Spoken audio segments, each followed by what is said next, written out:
사도행전 14장 1절부터 7절 말씀으로 평범함의 연속이 비범함을 낳는다. 평범함의 연속이 비범함을 낳는다라는 제목으로 하나님 말씀 증거하겠습니다. 오늘은 3차 제주선교 마지막 날입니다. 제주선교 8개 영계교회 가운데 많은 은혜와 간증이 넘치고 있다고 합니다. 벌써부터 간증이 기대되는 것입니다. 오늘 성경 본문과 같이 사도 바울과 바나바는 복음을 이고니온 지역에서 전하고 있습니다. 사도행전 9장에서 볼 수 있듯이 다메섹에서 예수님을 만난 바울은 사도행전 말씀 내내 멈추지 않고 항상 복음을 전하는 자였습니다. 하지만 고난이 있었습니다. 핍박이 있었습니다. 그리고 죽음의 위기까지 있었습니다. 사도 바울은 절대 포기하지 않았습니다. 결국 사도 바울이 죽을 때까지 복음을 전하는 일을 멈추지 않았습니다. 결국 사도 바울은 순교의 삶으로 마무리했습니다. 디모데후서 4장 7절 말씀입니다. 나는 선한 싸움을 싸우고 나의 달려갈 길을 마치고 믿음을 지켰으니. 사도 바울의 고백입니다. 사도 바울은 어떤 핍박과 고난 속에서도 절대 멈추지 않았다는 것입니다. 오늘 성경 본문은 바울의 1차 전도 여행의 내용입니다. 사도 바울이 이고니온 지역에서 바나바와 함께 사역하는 모습입니다. 바울과 바나바는 많은 곳에서 복음을 전하였습니다. 오늘 사도행전 말씀을 통해서 우리는 많이 배울 것이 있다고 생각합니다. 오늘 말씀 가운데 큰 은혜 받으시기 바랍니다. 전도와 선교는 영적 싸움입니다. 마귀는 영적 싸움을 요구할 것입니다. 마귀는 전도와 선교를 실패하게 할 것입니다. 마귀는 전도와 선교를 막고자 할 것입니다. 그리고 마귀는 쉽게 포기하지 않을 것입니다. 그리고 우리를 쉽게 포기하게 만들 것입니다. 그래서 영적 싸움은 결코 쉬운 것이 아닙니다. 하나님의 사역은 쉽지 않습니다. 하지만 절대로 여기서 우리는 무너져서는 안 되는 것입니다. 오늘 성경 본문 말씀을 통해서 복음을 전하는 자들의 자세를 살펴볼 수 있습니다. 뿐만 아니라 지금 이 시대, 이 사회에 살아가는 우리의 자세 또한 살펴볼 수 있습니다. 평범함의 연속이 비범함을 낳습니다. 우리의 사역에, 우리의 교회 사역에, 그리고 우리의 직장에, 우리의 사회와 학교에 강한 사역을 하게 될 것이고 강하게 일할 것입니다. 이 시대의 인물과 교회가 될 것입니다. 오늘 성경 본문 말씀을 통해서 두 가지 살펴보겠습니다. 첫 번째는 성실과 끈기로 해야 한다. 두 번째는 환경과 결과에 대해 생각하지 말아야 한다는 것입니다. 첫 번째입니다. 성실과 끈기로 해야 한다라는 것입니다. 특히 오늘 성경 본문은 바울과 바나바의 자세가 나오고 있습니다. 바울과 바나바는 이고니온 지역에서 복음을 전하였습니다. 그리고 담대하게 복음을 전하고 있는 중이었습니다. 말씀 보겠습니다. 3절입니다. 두 사도가 오래 있어 주를 힘입어 담대히 말하니 주께서 그들의 손으로 표적과 기사를 행하게 하여 주사 자기 은혜의 말씀을 증언하시니. 바울과 바나바는 오래 있어 주를 힘입어 담대히 말하고 표적과 기사를 행하게 하여 자기 말씀을 증언하고 있다고 합니다. 특히 말씀을 준비하면서 말씀을 묵상하면서 계속 남는 구절이 있었습니다. 두 사도가 오래 있어입니다. 오래 있어에 주목하고 싶습니다. 우리에게 의미하는 바가 크다고 생각합니다. 선교 여행 지역마다 같은 상황이었지만 각 지역마다 어려움이 있었을 것입니다. 그렇기 때문에 쉽지 않은 상황과 환경이었을 것입니다. 복음이 쉽게 전하고 지지 않는다는 것입니다. 하지만 여기서 멈춰지지 않고 바울과 바나바는 선교의 열정을 보여주셨습니다. 그들은 오래 있어 주를 힘입어 담대히 말하며 자기의 은혜의 말씀을 증언하였다는 것입니다. 2절과 5절 말씀을 통해 핍박과 반대에도 불구하고 바울과 바나바는 계속 오래 있었습니다. 위축되지 않고 담대하게 복음을 전한 것이었습니다. 포기하지 않는 것은 중요합니다. 한 곳에 오래 있는 것이 중요한 것입니다. 일은 단번에 이루어지지 않습니다. 그렇기 때문에 성실과 끈기가 중요한 것입니다. 성실과 끈기는 하나님을 위한 일입니다. 그리고 성실과 끈기는 우리의 삶에서 꼭 만들어야 되는 것입니다.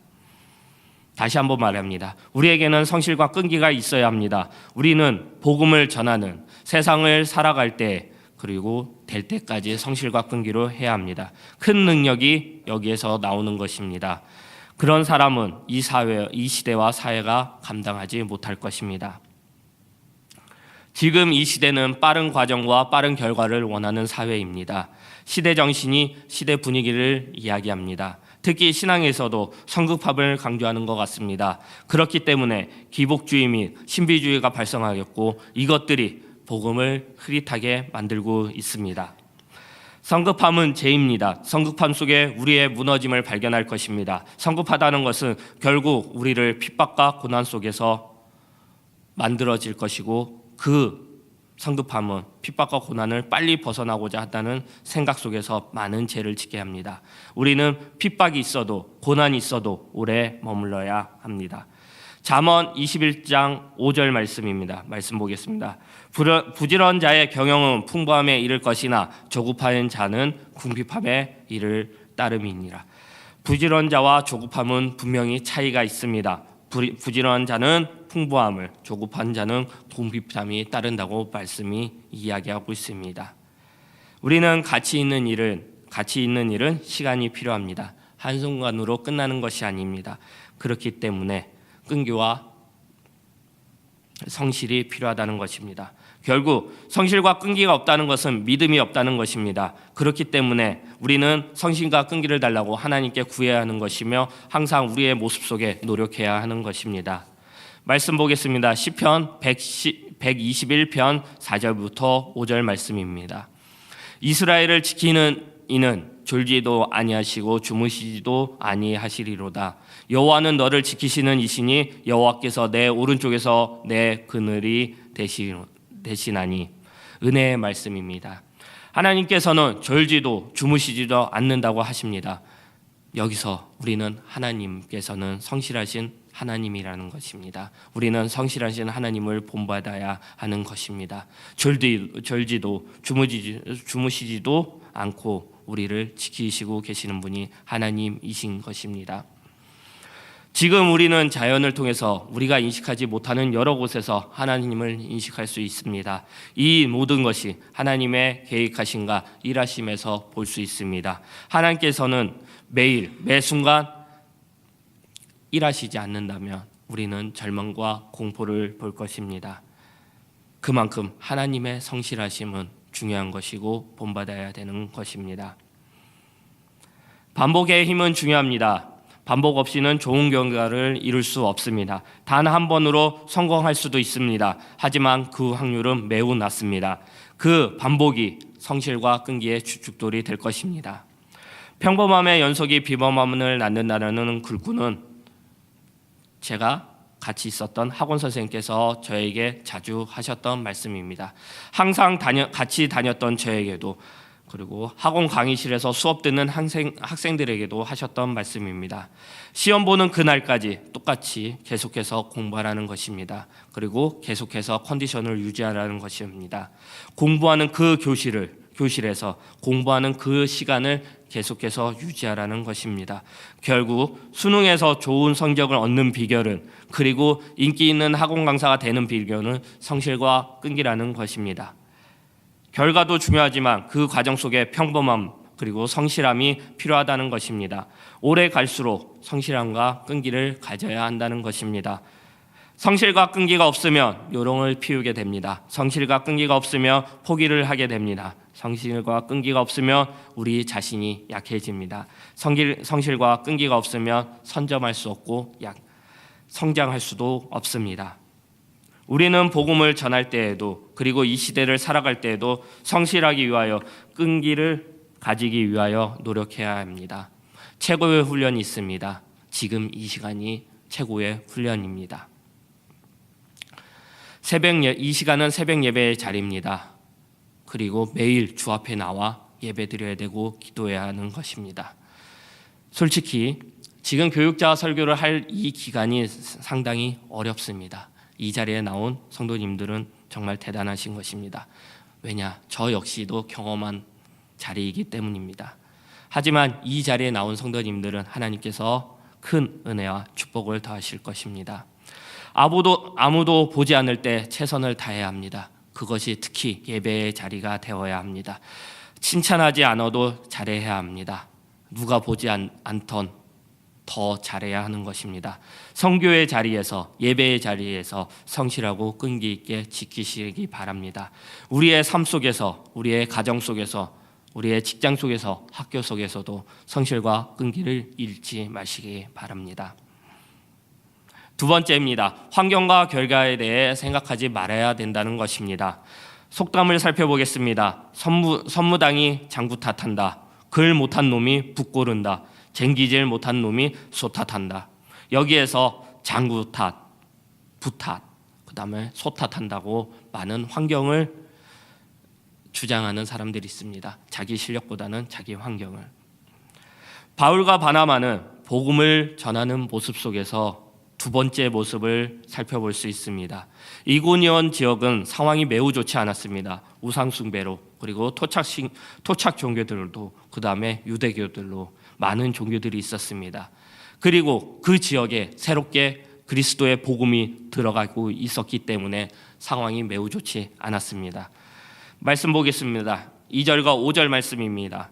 2절입니다. 그러나 순종하지 아니하는 유대인들이 이방인들의 마음을 선동하여 형제들에게 악감을 품게 하거늘. 5절입니다. 이방인과 유대인과 그 관리들이 두 사도를 모욕하며 돌로 치려고 달려드니 복음을 전하는 바울과 바나바를 악감을 품게 다니는 자들이 되었습니다. 두 사도는 모욕을 받고 죽음의 위기 속에서도 살았습니다. 하지만 반대로 4절입니다. 그 시내에 무리가 나누어 유대인들을 따르는 자도 있고 두 사도를 따르는 자도 있느니라. 두 사도를 따르는 자들도 있었다는 것입니다. 바울과 바나바가 복음을 전하게 될 때에 그 복음을 따르는 자들도 있었다는 것입니다. 복음을 전한 결과는 다양하게 나타납니다. 반대의 결과로 나타납니다. 특히 저희 교회 성도님들이라면 잘 알 수 있을 것입니다. 저희는 다양한 나라, 다양한 민족, 다양한 종교 속에서도 복음의 복음을 전하고 있습니다. 쉽지도 않습니다. 어려울 수도 있습니다. 지금 제주 선교에서도 벌어지고 있을 것입니다. 많은 복음의 열매를 맺을 수도 있습니다. 하지만 무시와 핍박 속에서도 살고 있었습니다. 저도 제주 선교에 갔었을 때의 일이었습니다. 많은 복음의 열매, 특히 할아버지와 할머니들이 교회 전에 나와 예배 드린다는 소식을 들었을 때 정말 하나님은 살아계시고 그리스도의 복음을 전하면 되는구나 하는 생각을 들었습니다. 하지만 제주 선교를 갔을 때 정말 소금에 맞아보기도 했었고요. 물바가지를 맞아보기도 했었고요. 정말 그 할머니들과 할아버지의 따가운 시선들을 받기도 했습니다. 그리고 절대 내 앞에서 나타나지 마라, 그런 협박까지도 들었습니다. 그만큼 그리스도의 복음을 전한다는 것은 때로는 웃으면서 복음의 열매를 기뻐할 수도 있지만 무시당하면서 핍박당하면서 살아갈 수도 있다는 것입니다. 바울과 바나바는 상반된 두 반응을 받습니다. 중요한 것은 바울과 바나바는 7절 말씀입니다. 거기서 복음을 전하리라. 7절 말씀과 같이 지역을 이동해서라도 바울과 바나바는 복음을 끝까지 전하였습니다. 복음을 전하는 것이 더 중요하다는 것입니다. 환경과 결과에 매이지 않는 바울과 바나바의 모습이었습니다. 그리고 아름다운 자세였습니다. 말씀 보겠습니다. 에스겔 3장 11절 말씀입니다. 사로잡힌 내 민족에게로 가서 그들이 듣든지 아니 듣든지 그들에게 고하여 이르기를 주 여호와의 말씀이 이러하시다 하라. 디모데후서 4장 2절 말씀입니다. 너는 말씀을 전파하라. 때를 얻든지 못 얻든지 항상 힘쓰라. 범사에 오래 참음과 가르침으로 경책하며 경계하며 권하라. 두 말씀입니다. 에스겔 말씀처럼 우리는 듣든지 아니 듣든지 말씀을 전해야 합니다.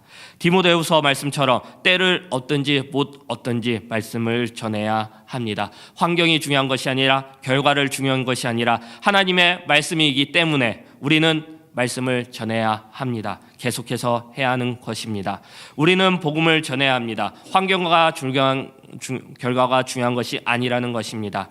이 자세가 우리가 살아가는 이 사회 속에서도 필요한 자세인 것입니다. 환경과 결과에 관계없이 강력한 사역을 해야 할 것입니다. 하나님만 바라보고 가면 되는 것입니다. 환경과 결과가 중요한 것이 아니고 중요한 것이 첫 번째로 되어서는 안 됩니다. 환경과 결과는 하나님께서 만들어 주시는 것입니다. 최후 승리는 하나님께서 주십니다. 하나님께서 우리에게 알아서 해주실 것입니다. 마지막으로 6절과 7절 말씀입니다. 그들이 알고 도망하여 누가오니의 두 성 누스드라와 더베와 그 근방으로 가서 거기서 복음을 전하니라. 두 사도는 바울과 바나바는 그 지역을 떠났지만 이고니오 지역을 떠났지만 결국 다른 지역에 가서 포기하지 않고 계속 복음을 전합니다. 우리는 포기해서는 안 됩니다. 환경과 결과로 포기해서는 안 된다는 것입니다. 두 사도 역시 환경과 결과로 멈추지 않았습니다. 우리도 멈추지 말아야 됩니다. 제주도와 고성, 일본, 네팔, 말레이시아, 인도에서 그리고 우리나라 세계 각국의 환경과 결과에 멈춤 없이 우리 교회와 우리 성도들은 복음을 전해야 합니다. 두려움과 어려움 속에서 이겨내야 한다는 것입니다. 누가복음 12장 51절 말씀입니다. 내가 세상에 화평을 주려고 온 줄을 아느냐? 내가 너에게 이르노니 아니라 도리어 분쟁하게 하려 함이로라. 예수님께서 분명하고 정확하게 말씀합니다. 예수님께서 오신 것, 예수님의 말씀은 분쟁하게 하려 함이니라. 복음이 강하기 때문입니다. 복음의 능력이 있기 때문입니다. 우리 그리스도인들은 강하기 때문입니다. 이 사회에서 우리 그리스도인들을 쉽게 보지 못하기 때문입니다. 좋은 결과만 있다는 것이 아닙니다. 결국 세상은 우리를 환영만 한다는 것이 아닙니다. 그렇기 때문에 우리는 환경과 결과를 생각한다면 우리는 아무것도 할 수 없습니다. 우리는 하나님께서 함께 하시기 때문에 우리는 앞만 바라보고 나아가야 한다는 것입니다. 말씀 보겠습니다. 빌립보서 4장 6절부터 7절 말씀입니다. 아무것도 염려하지 말고 다만 모든 일에 기도와 간구로 너희 구할 것을 감사함으로 하나님께 아뢰라. 그리하면 모든 지각에 뛰어난 하나님의 평강이 그리스도 예수 안에서 너희가 마음과 생각을 지키시리라. 우리는 환경과 결과에 상관없이 행동하면 됩니다. 하나님께 기도하면 됩니다. 그러면 하나님께서 일하실 것입니다. 그리스도 예수 안에서 우리의 마음과 생각을 지키게 하실 것입니다. 우리는 세상을 살아갈 때 힘들고 어렵고 환경과 결과를 보지만 우리는 그 자리에서 그리고 이 새벽 예배의 자리에서 각 예배에서 하나님께 기도하면 됩니다. 하나님의 예배자로 서면 됩니다. 그러면 하나님께서 일하실 것입니다. 하나님께서 우리를 높이시고 축복해 주시고 은혜를 주실 것입니다. 하나님께 기도하시기 바랍니다. 그러면 하나님께서 일하실 것입니다. 말씀을 마무리하겠습니다. 바울과 바나바를 통해 우리는 복음을 전하는 자 그리고 우리 이 시대를 살아가는 자의 자세를 살펴봤습니다. 성실과 끈기로 행하시기 바랍니다. 그리고 환경과 결과에 매이지 마시기 바랍니다. 삶에서도 복음을 전하는 자로서 성실과 끈기로 환경과 결과에 매이지 않는 홍대 세교회 성도님들이 되시기를 기도합니다. 찬송가 325장입니다.